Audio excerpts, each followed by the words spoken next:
Hello दोस्तों, आपका एक बार फिर स्वागत है हमारे YouTube channel Siddharth online coaching. पिछले अध्याय में हम लोगों ने पढ़ा गोलीय दर्पण, या उससे पहले भी अगर एक हेडिंग और पहले की बात करें तो दर्पण के बारे में जानकारी प्राप्त की कि दर्पण किसी पारदर्शी पृष्ठ के पीछे कलई करके चांदी या पारे की कलई करके किसी चमकदार धातु की कलई करके उसके ऊपर आयरन ऑक्साइड का लेप लगा के बनाया जाता है। तो दो प्रकार के दर्पण पढ़े आप, समतल दर्पण और गोलीय दर्पण। अब गोलीय दर्पण किसी खोखले गोलीय कोष का कटा हुआ भाग होता है। इस प्रकार से ये खोखला गोला हो गया। इसी कटे हुए भाग को काट के निकाल लिया गया। एक भाग इस प्रकार से कट गया, दूसरा भाग इसे भी काट के निकाल लिया गया, इसे इस प्रकार से काट के निकाल लिया गया। अब इन दोनों भागों पे पेंट करेंगे, कलई करेंगे, जिसके आधार पे गोलीय दर्पण बनेगा। तो गोलीय दर्पण दो प्रकार के बने गए, अवतल दर्पण और उत्तल दर्पण। अवतल दर्पण की बात करें तो जिसके उभरे हुए तल पे पॉलिश की जाती है वो अवतल दर्पण होता है, और उसका परावर्तक तल दबा हुआ होता है। तो यहाँ पर अगर इसे अवतल दर्पण बनाना हो, अवतल दर्पण, अगर इसे अवतल दर्पण बनाना हो तो इसके उभरे पृष्ठ पर कलई कर दी जाएगी। इस प्रकार से काट लिया गया, कटे भाग पर कलई कर दी गई, ये हो गया अवतल दर्पण। अब इसका परावर्तक तल दबा हुआ होगा। दूसरे प्रकार का दर्पण जो है वो है उत्तल दर्पण। उत्तल दर्पण बनाने के लिए क्या करते हैं, इसके दबे भाग पे कलई करते हैं। ये वाला पार्ट, ये वाला हिस्सा जो काट के निकाला गया है, तो इस वाले हिस्से के दबे भाग पे अगर कलई कर दी जाए, पॉलिश कर दी जाए, पेंट कर दिया जाए, तो ये जो दर्पण बनेगा ये उत्तल दर्पण बनेगा। तो अब हमें पढ़ना है अगली हेडिंग कि गोलीय दर्पण द्वारा प्रतिबिंबों के बनने के नियम। तो गोलीय दर्पण द्वारा प्रतिबिंब बनने के 3 नियम है। पहला नियम यह है कि अगर प्रकाशिक किरणें मुख्य अक्ष के समांतर आ रही हों तो इस पर परावर्तक तल से परावर्तन के पश्चात फोकस से होकर जाती हैं। तो अभी अगर एक और बात करें तो इससे पहले एक हेडिंग हम लोग पढ़े हैं गोलीय दर्पण से संबंधित परिभाषाएं। इसमें हम लोग ध्रुव पढ़े हैं कि ये दर्पण का परावर्तक तल का मध्य बिंदु ध्रुव कहलाता है। उसके बाद ये फोकस दूरी है, ये फोकस है, यहाँ से यहाँ तक की दूरी फोकस दूरी है। इस फोकस पर ही किरणें परावर्तन के पश्चात आपतित होती हैं। ये वक्रता केंद्र है। वक्रता केंद्र किसे कहेंगे, गोलीय दर्पण जिस भी गोलीय कोष का कटा हुआ भाग होगा उस गोलीय कोष का केंद्र ही इस गोलीय दर्पण का वक्रता केंद्र कहा जाएगा। तो इस प्रकार से इसका वक्रता केंद्र ये हो गया। यहाँ से अगर देखा जाए तो इसके लिए वक्रता केंद्र इधर होगा, फोकस हो गया और वक्रता केंद्र, और आगे बढ़े तो ये हो जाएगा वक्रता केंद्र। तो प्रतिबिंब बनने के नियम में पहला नियम यह है कि अगर प्रकाश किरणें मुख्य अक्ष के समांतर आपतित हो रही हो तो परावर्तन के पश्चात फोकस से होकर जाएंगी, या फिर फोकस से होकर जाएंगी या फोकस से जाती हुई प्रतीत होंगी। अवतल दर्पण में किरणें साफ साफ परावर्तन के बाद फोकस से जाएंगी, लेकिन उत्तल दर्पण में टकराकर ये दूर हट जाएंगी, जिसकी वजह से फोकस से जाती हुई प्रतीत होंगी। इसे हम चित्र के हिसाब से समझते हैं। चित्र के हिसाब से समझ रहे हैं। पहला नियम, मुख्य अक्ष के समांतर आपतित होने वाली किरणें, ये हो गई मुख्य अक्ष के समांतर आपतित किरणें। ये हम लोग पढ़े हैं।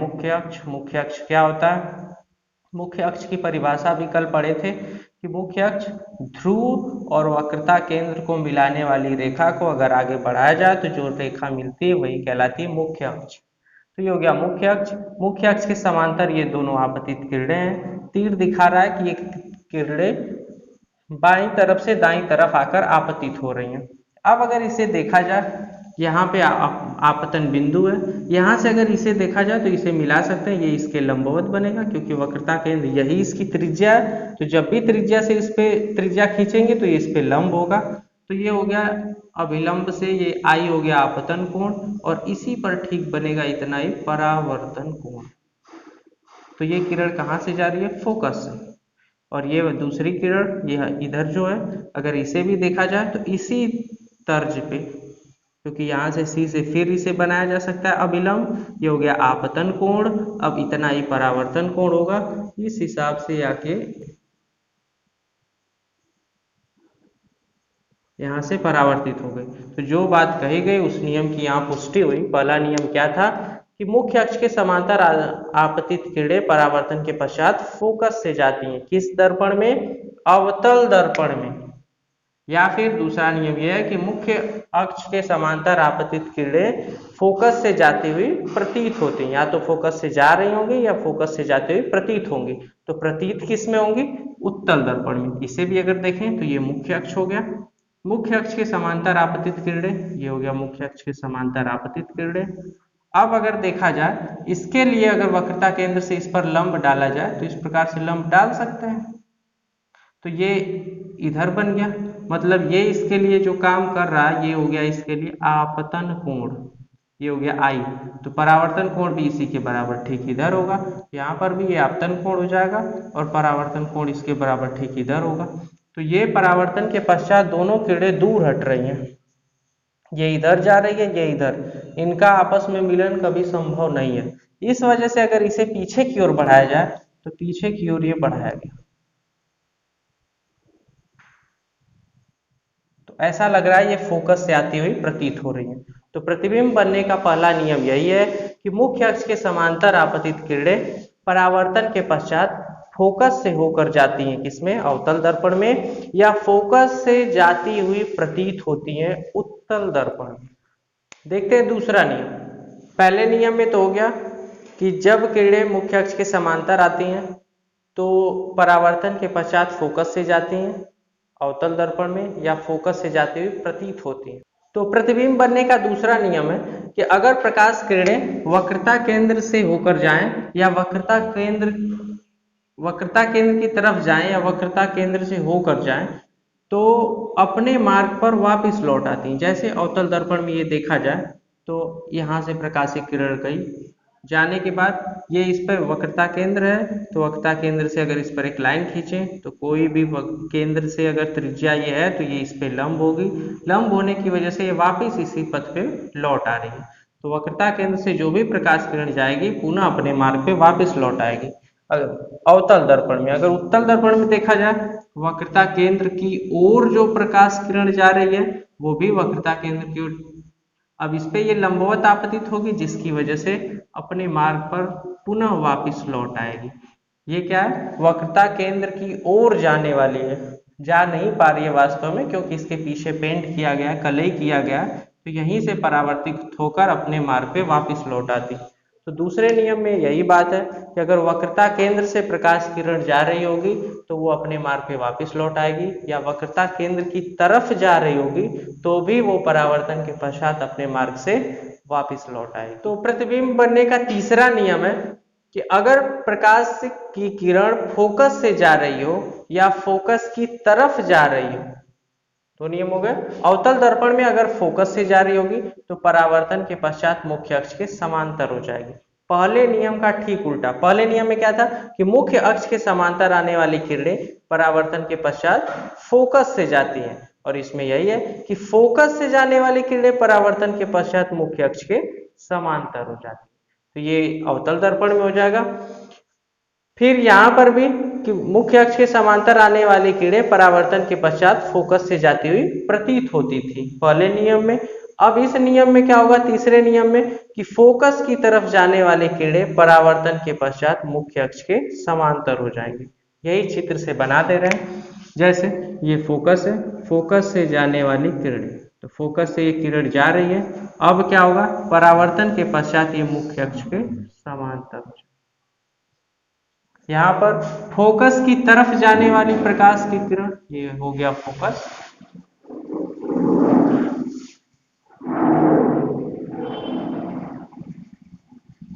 फोकस की तरफ जाने वाली प्रकाश की किरण परावर्तन के पश्चात मुख्य अक्ष के समांतर हो जाती है। तो ये मुख्य अक्ष के समांतर हो गए। यही तीसरा नियम।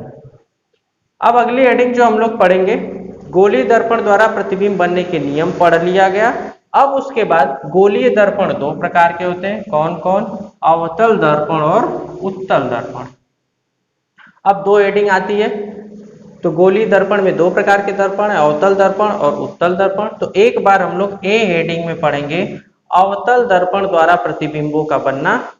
फिर इस प्रतिबिंब का उपयोग, अवतल दर्पण द्वारा जो प्रतिबिंब बनते हैं उनका उपयोग कहाँ है, अवतल दर्पण का उपयोग कहाँ है, फिर बी हेडिंग में पढ़ेंगे उत्तल दर्पण द्वारा प्रतिबिंबों का बनना। तो अवतल दर्पण द्वारा जो प्रतिबिंब का बनना है वो मोस्ट इंपॉर्टेंट है एग्जाम में पूछे जाने के लिए, और बहुत सारे न्यूमेरिकल सॉल्व करने के लिए बहुत इंपॉर्टेंट है ये। इसमें 6 स्थितियां हैं जब वस्तु अनंत पर हो, अभी उसके बारे में हम लोग चर्चा करेंगे। 6 स्थितियां हैं अवतल दर्पण द्वारा प्रतिबिंबों का बनना। तो अभी डिटेल में इसे ही ध्यान से समझिएगा, क्योंकि जब लेंस आएगा उसमें भी उत्तल लेंस द्वारा प्रतिबिंबों के बनने की दशा सेम टू सेम यही रहेगी। तो इसे आज अगर ध्यान से पढ़ लेते हैं तो कल जो अगला लेक्चर वो आएगा 2-3 दिनों बाद, तो उसमें पढ़ने में बहुत आसानी रहेगी और इस पे न्यूमेरिकल भी बहुत सारे हैं। तो एक बार समझ लेंगे तो आगे जब भी प्रकाश वाला टॉपिक आएगा तब आपकी ये मदद करेगा बहुत बढ़िया से। तो हेडिंग लिख दिया गया अवतल दर्पण द्वारा प्रतिबिंब का बनना। तो अवतल दर्पण से जब प्रतिबिंब बनेगा तो उसकी 6 स्थितियां हैं। कौन कौन सी स्थितियां हैं वो अभी हम लोग बात करेंगे। तो सबसे पहले एक अवतल दर्पण लेंगे, ये गोलीय कोष जो का कटा हुआ भाग लेंगे, ये भाग ले लिया गया। इसके अगर उभरे हुए भाग पर कलई कर दें तो ये बन जाएगा अवतल दर्पण, और हमें हर स्थिति पढ़नी है अवतल दर्पण के लिए। मेन हेडिंग ही यही है कि अवतल दर्पण द्वारा प्रतिबिंबों का बनना। तो ये बन गया अवतल दर्पण। अब स्थितियां क्या क्या है, अवतल दर्पण ये बन गया तो इसमें जो ये पॉइंट है ये कहा जाता है ध्रुव पोल, पिछली हेडिंग में इसे पढ़ लिया गया। इसे कहा जाता है मुख्य फोकस एफ, इसे कहा जाता है वक्रता केंद्र, जो गोलीय कोष का कटा हुआ भाग रहेगा। तो गोलीय कोष का जो केंद्र रहेगा इसका भी वही केंद्र रहेगा। यहाँ से यहाँ तक की दूरी वक्रता त्रिज्या, गोलीय कोष की जो वक्रता त्रिज्या होगी वही इस गोलीय दर्पण की भी वक्रता त्रिज्या होगी। अब इससे दूर कोई वस्तु रख दी गई है, अब बहुत दूर वस्तु है तो उसे कहेंगे अनंत पर, वस्तु जो है वो अनंत पर है। इस प्रकार से कोई वस्तु रख दी गई। तो अब इस वस्तु को जब रख दिया जाएगा तो जब वस्तु बहुत दूर होगी तो वो ऐसा लगेगा कि मुख्य किरणें जो है बहुत दूर से आ रही हैं, तो मुख्य अक्ष के समांतर आती हुई प्रतीत होगी। ये इसे पढ़ लिए हैं कि ध्रुव और वक्रता केंद्र को मिलाने वाली रेखा मुख्य अक्ष होती है। तो ये बन गया मुख्य अक्ष, इतनी बातें हम लोग जानते हैं। तो जब वस्तु अनंत पर है तो ये अनंत पर वस्तु रहेगी, तो ये किरणें जो है मुख्य अक्ष के समांतर आती हुई प्रतीत होगी। तो मुख्य अक्ष के समांतर अगर बनाए तो इस प्रकार से बन गया ये मुख्य अक्ष के समांतर किरणें आपतित हुई।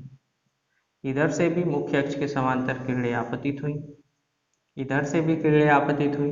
अब अगर देखा जाए तो ये वक्रता केंद्र से इस पर खींचा गया है, ये इस पर लंब होगा, तो मुख्य अक्ष के समांतर ये किरण जो वक्रता केंद्र से आएगी टकरा कर इसी पर वापस लौट आएगी। दूसरा, ये वाली जो प्रकाश किरण है ये जाएगी और यहाँ से अगर इस पर बनाए तो ये लंब बन गया जिसे अभिलंब कहेंगे, और उतने ही बराबर कोण पर अब परावर्तन होगा। ये हो गया।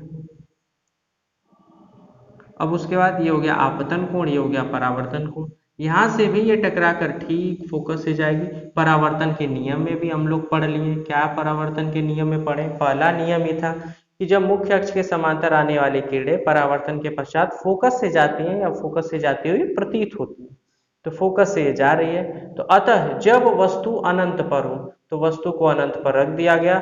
जब वस्तु अनंत पर रहेगी तो उसका प्रतिबिंब कहाँ बनेगा? प्रतिबिंब बनेगा फोकस पर। तो प्रतिबिंब जब वस्तु अनंत पर हो तब प्रतिबिंब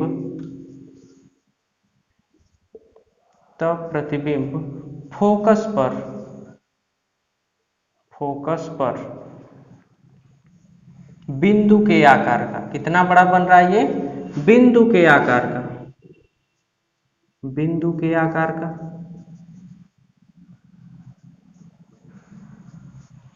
दूसरी चीज, किरणें अगर वास्तव में टकराएंगी तो प्रतिबिंब वास्तविक बनेगा, और ऐसा लग रहा होगा कि वो टकरा रही हैं या प्रतिच्छेद करते हुए प्रतीत होंगी तो आभासी प्रतिबिंब बनेगा। तो यहाँ पे किरणें वास्तव में टकरा रही हैं तो वास्तविक प्रतिबिंब बनेगा।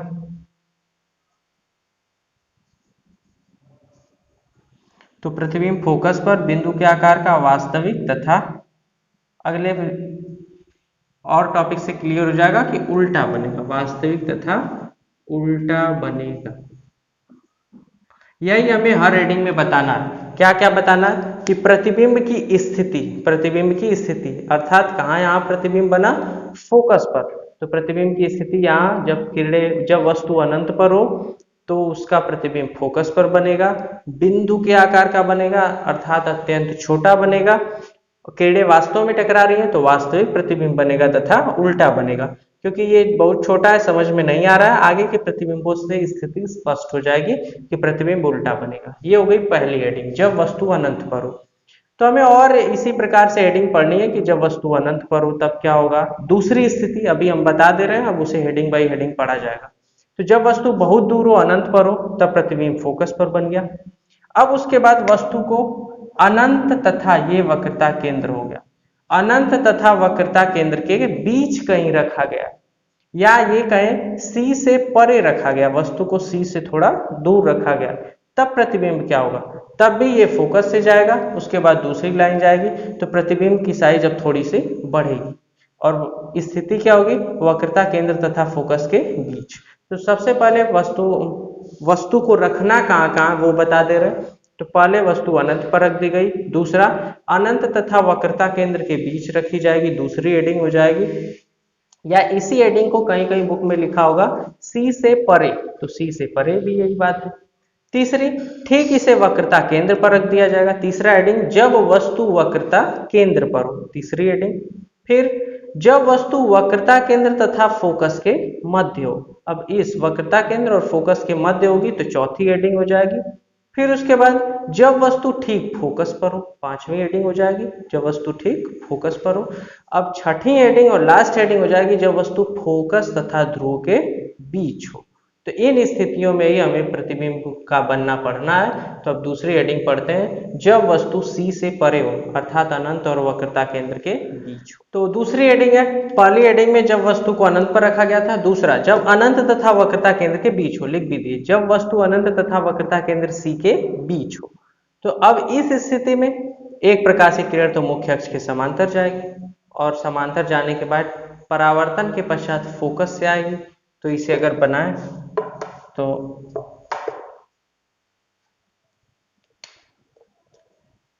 ये बना दी, वस्तु से जा रही है किरण और ये कहां से आएगी, फोकस से, तो फोकस से भी इसे खींच दे रहे हैं। फिर दूसरा प्रकाशीय केंद्र, दूसरा अब दूसरी किरण कहां से, एक तो मुख्य अक्ष के समांतर जाएगी, दूसरा वक्रता केंद्र से जाएगी। अब वक्रता केंद्र से जाने का नियम दूसरा हम लोग पढ़े, जब किरणें वक्रता केंद्र से जाती हैं तो परावर्तन के पश्चात अपने मार्ग पे वापस लौट आती हैं। तो वक्रता केंद्र से इस प्रकार से अगर ये जा रहा है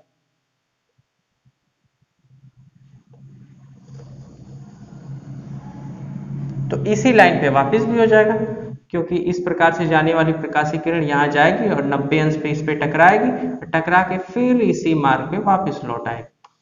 अब प्रतिबिंब बनने के नियम में हम लोग पढ़े कि परावर्तन के पश्चात जहां पर किरणें एक दूसरे को प्रतिच्छेद करती हैं वहां प्रतिबिंब बनता है। अगर किरणें वास्तव में प्रतिच्छेद कर रही होंगी तो वास्तविक प्रतिबिंब, और प्रतिच्छेद करते हुए प्रतीत होंगी तो आभासी प्रतिबिंब। तो यहाँ अगर देखा जाए तो ये किरण इस प्रकार से गई, ये परावर्तन होने के पश्चात इधर जा रही है और दूसरा इधर से गई और परावर्तित होकर अपने मार्ग पे वापस लौट आई। तो इन दोनों का प्रतिच्छेद बिंदु ये, यहाँ पर एक प्रतिबिंब ऐसे बनेगा, यही हो गया प्रतिबिंब। इसे कहेंगे आई से प्रस्तुत कर दें अगर, आई इमेज प्रतिबिंब, तो ये वस्तु है, ये वस्तु का प्रतिबिंब बन गया। तो अब इसके बारे में क्या कहेंगे, इसके बारे में कह सकते हैं कि जब वस्तु अनंत तथा वक्रता केंद्र के बीच हो तब प्रतिबिंब या पूरा बात लिखें तो लिखेंगे तब वस्तु का प्रतिबिंब कहाँ बनेगा, पहली चीज स्थिति, तो तब वस्तु का प्रतिबिंब देखें तो फोकस तथा वक्रता केंद्र के बीच, देख रहे हैं ये हो गया फोकस और ये हो गया वक्रता केंद्र, प्रतिबिंब यहाँ बन रहा, इन दोनों के मध्य ही बन रहा, बीच में बन रहा, तो कहाँ बना, फोकस तथा वक्रता केंद्र के बीच। तब वस्तु का प्रतिबिंब फोकस तथा वक्रता केंद्र के बीच वक्रता केंद्र के बीच। अगली बात, कैसा प्रतिबिंब बन रहा है? वास्तविक प्रतिबिंब मिल रहा है। किरणें आपस में वास्तव में टकरा रही हैं, तो बीच वास्तविक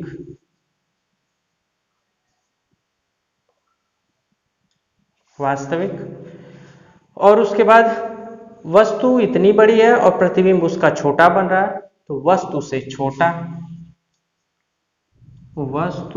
छोटा,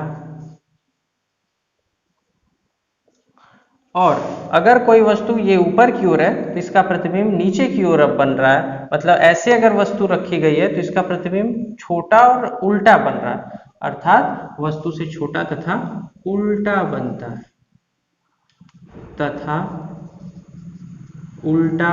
है,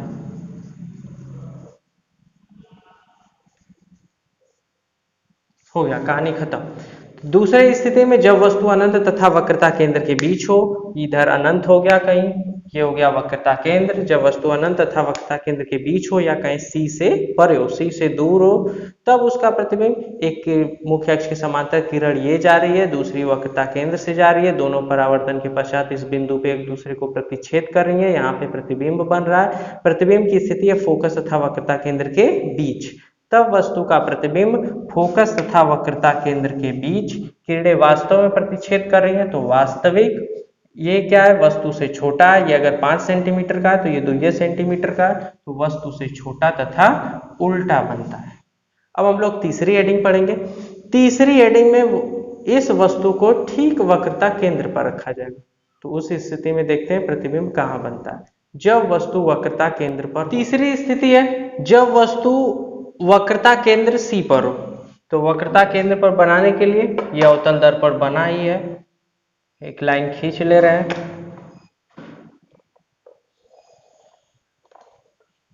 ये हो गया इसका मुख्य फोकस और इसका ठीक दुगना हो जाएगा वक्रता केंद्र। तो इसी वक्रता केंद्र पर वस्तु को रख दिया गया। वक्रता केंद्र पर वस्तु रख दी गई। अब क्या होगा?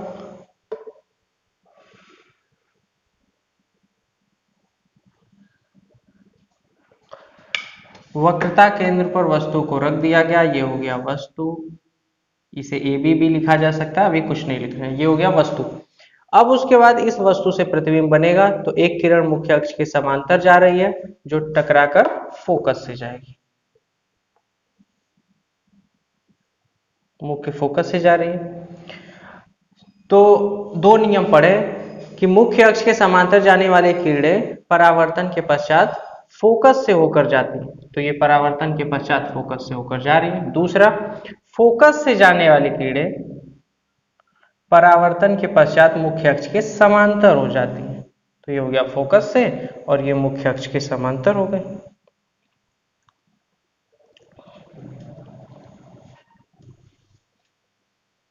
तो मुख्य अक्ष के समांतर अगर होगी तो प्रतिबिंब, थोड़ा सा ये बन गया, परावर्तन के पश्चात मुख्य अक्ष के समांतर जाएंगे। तो ये फोकस से जा रही है प्रकाश की किरण, उसके बाद इधर से परावर्तन होगा, परावर्तन के बाद इसे फिर ड्रॉ कर लेते हैं। तो ये परावर्तन के बाद, तो ये कहीं ना कहीं यहाँ इसका प्रतिबिंब बन गया। प्रतिबिंब बना दिए।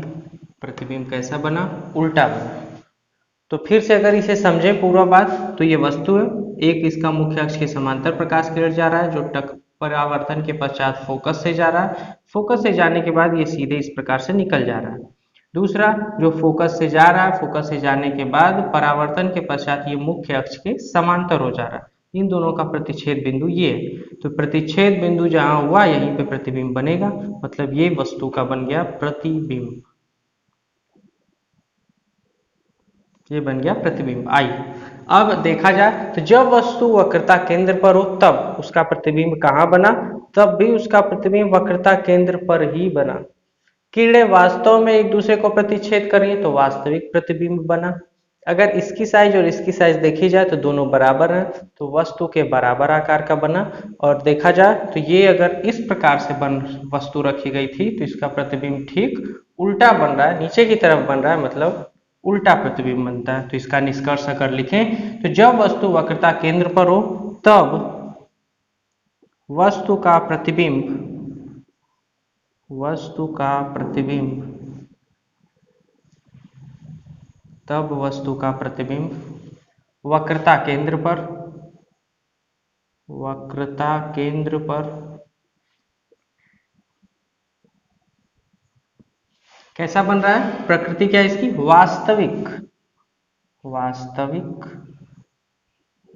आकार की अगर बात करें तो जितनी बड़ी वस्तु उतना बड़ा प्रतिबिंब, वस्तु के बराबर, वस्तु के बराबर तथा उल्टा बनता है। ये चार स्थितियां हो गई। जब भी सवाल में आएगा कि वस्तु को इस बिंदु पर रखा गया है तो उसकी स्थिति, प्रकृति, इन सब चीजों को बताइए। तो स्थिति और प्रकृति बताने के लिए हमें स्थिति बतानी होगी, प्रकृति में वास्तविक है, उल्टा है, सीधा है, किस प्रकार का प्रतिबिंब है ये बताना होगा। अब हम लोग चौथी हेडिंग पढ़ेंगे। अब वस्तु को और पास ले जाएंगे, वक्रता केंद्र और फोकस के बीच। एक बात ध्यान करने वाली है कि जब वस्तु जितना दूर थी, जैसे अनंत पर, तो उसका प्रतिबिंब बना फोकस पर। जब अनंत तथा वक्रता केंद्र के बीच, तो फोकस तथा वक्रता केंद्र के बीच प्रतिबिंब बना। ये दूर हटता जा रहा है, जैसे वस्तु पास आ रही है प्रतिबिंब दूर हटता जा रहा है। जब वस्तु वक्रता केंद्र पर है तब प्रतिबिंब भी वक्रता केंद्र पर। अब जब वस्तु को वक्रता केंद्र तथा फोकस के बीच रखेंगे तो ये और दूर, वक्रता केंद्र से थोड़ा और दूर बनेगा, क्योंकि जैसे जैसे आईने या दर्पण के पास हम चीजों को लाते हैं प्रतिबिंब का साइज बढ़ता जाता है, तो प्रतिबिंब अब और बड़ा बनेगा। अब वस्तु के बराबर था, अब वस्तु से बड़ा बनेगा। इसे हम लोग चौथी हेडिंग में देखेंगे, जब वस्तु को वक्रता केंद्र तथा फोकस के मध्य रखा जाएगा। अगली हेडिंग है जब वस्तु वक्रता केंद्र तथा फोकस के बीच हो। तो वक्रता केंद्र हम लोग ये देख रहे हैं, दूसरा है फोकस। यहाँ पर कहीं ना कहीं ये वस्तु हो गई, बीच रख दिया गया, ये हो गया वस्तु। जब वस्तु वक्रता केंद्र तथा फोकस के बीच हो तो जानते हैं दो प्रकार से किरणें जाएंगी। एक तो मुख्य अक्ष के समांतर, तो मुख्य अक्ष के समांतर अगर ड्रॉ करें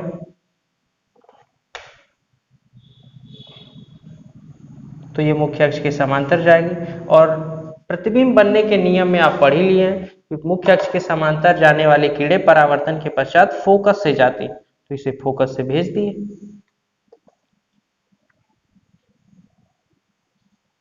अब दूसरा फोकस से जाने वाली किरणें परावर्तन के पश्चात मुख्य अक्ष के समांतर हो जाती हैं, तो फोकस से इसे अगर लेके जाए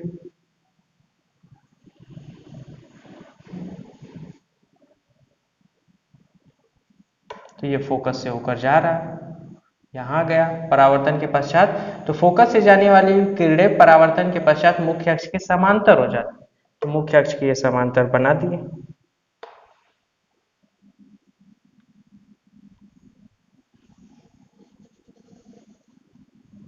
ये हो गया मुख्य अक्ष के समांतर।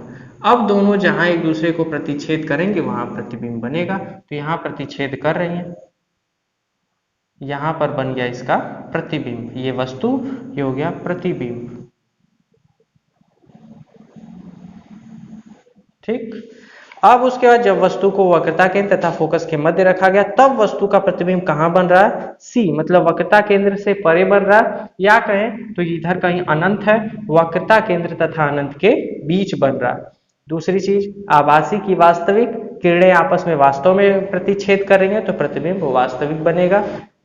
तीसरी चीज, कैसा बनेगा, कितना बड़ा बनेगा, तो जो वस्तु है उससे बड़ा बनेगा, और वस्तु जैसे रखी गई थी उसका ठीक उल्टा बन रहा है तो प्रतिबिंब उल्टा बनेगा। तो हेडिंग हो गया जब वस्तु वक्रता केंद्र सी तथा फोकस के बीच हो तब वस्तु का प्रतिबिंब कहां बन रहा है? अनंत, वक्रता केंद्र तथा अनंत के बीच, वक्रता केंद्र से परे लिख दे रहे हैं, वक्रता केंद्र से परे मतलब दूर, वक्रता केंद्र से परे, वास्तविक वस्तु से बड़ा, वस्तु से बड़ा तथा उल्टा बनता है, तथा उल्टा बनता है। तो ये चौथी स्थिति हो गई। जब वस्तु वक्रता केंद्र तथा फोकस के बीच हो तब वस्तु का प्रतिबिंब कहां बनेगा? वस्तु का प्रतिबिंब वक्रता केंद्र से परे बनेगा, वास्तविक बनेगा, वस्तु से बड़ा बनेगा तथा उल्टा बनेगा। तो पांचवी स्थिति, जब वस्तु फोकस पर हो पहले में अनंत पर, दूसरे में अनंत से वक्रता केंद्र के बीच, तीसरे में वक्रता केंद्र पर, चौथे में वक्रता केंद्र तथा फोकस के बीच, तीसरे में वक्रता केंद्र पर, चौथे में वक्रता केंद्र तथा फोकस के बीच। अब ये पांचवा आ गया फोकस पर। तो जब वस्तु फोकस पर रहेगी तो रख दिया गया इसे फोकस पर, ये हो गया वस्तु। तो अब वस्तु है, तो वस्तु जब ये बन गया, फोकस पर रख दिया गया, तो एक तो मुख्य अक्ष के समांतर जो प्रकाश किरण जाएगी इस प्रकार से, और ये परावर्तन के पश्चात जानते हैं कि मुख्य अक्ष के समांतर जाने वाली किरणें परावर्तन के पश्चात फोकस से होकर जाती हैं, तो फोकस से बना दिया गया। अब दूसरा इसमें एक बिंदु और है। अब दूसरी प्रकाश किरण अगर नहीं जा पा रही है तो उसे बनाने के लिए क्या करेंगे कि अब वक्रता केंद्र से जाएंगे। तो एक बात और पढ़ें कि वक्रता केंद्र से जाने वाली किरणें परावर्तन के पश्चात अपने मार्ग पर वापस लौट जाती हैं। तो वक्रता केंद्र पर अगर ऐसे बना रहे हैं तो देखा जाए तो ये हो गया वक्रता केंद्र, यहाँ से जाने वाली किरणें जाएंगी और टकराकर वक्रता केंद्र से वापस। तो अगर इन्हें देखा जाए तो ये कहीं पर मिल नहीं पा रहे, इन दोनों का प्रतिच्छेद बिंदु कहीं नहीं बन पा रहा, क्योंकि ये किरणें आपस में समांतर है। आपस में समांतर होने के कारण ये कहीं नहीं टकराएंगी, अर्थात प्रतिबिंब इनका अनंत पर बनता हुआ प्रतीत होगा। तो जो पहली हेडिंग थी ठीक उसका उल्टा। पहली हेडिंग क्या थी, जब वस्तु को अनंत पर रखा गया तब उसका प्रतिबिंब बना फोकस पर। अब ये पांचवी हेडिंग भी वही पहली का ही उल्टा है कि जब वस्तु फोकस पर रखा गया तब प्रतिबिंब उसका बनेगा अनंत पर। तो इसका कंक्लूजन अगर लिखें निष्कर्ष, तो जब वस्तु फोकस पर हो तब वस्तु का प्रतिबिंब अनंत पर वास्तविक, अत्यधिक बड़ा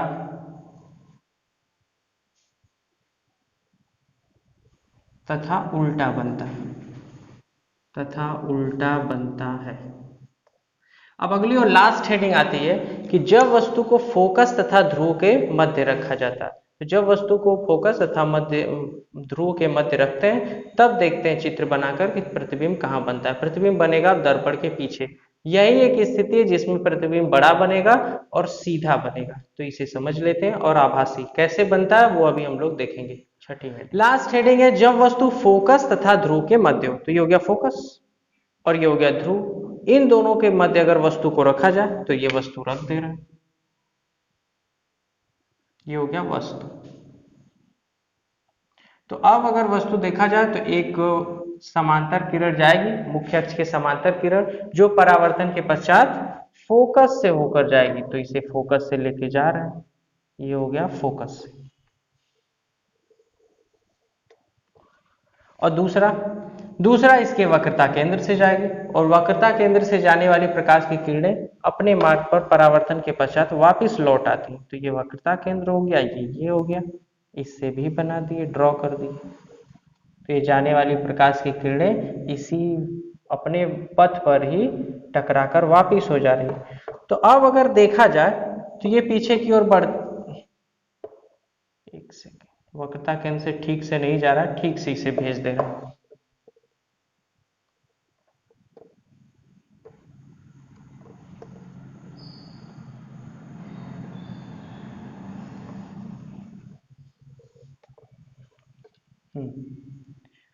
तो ये वक्रता केंद्र से जा रहा है जो टकराकर परावर्तन के पश्चात अपने उसी मार्ग पर वापस लौट आ रही है, जिसकी वजह से अब अगर पीछे की ओर बढ़ाया जाए तो ये दोनों लगातार दूर बढ़ते जा रहे हैं और अनंत तक भी मिलाया जाए तो ये मिलेंगे नहीं।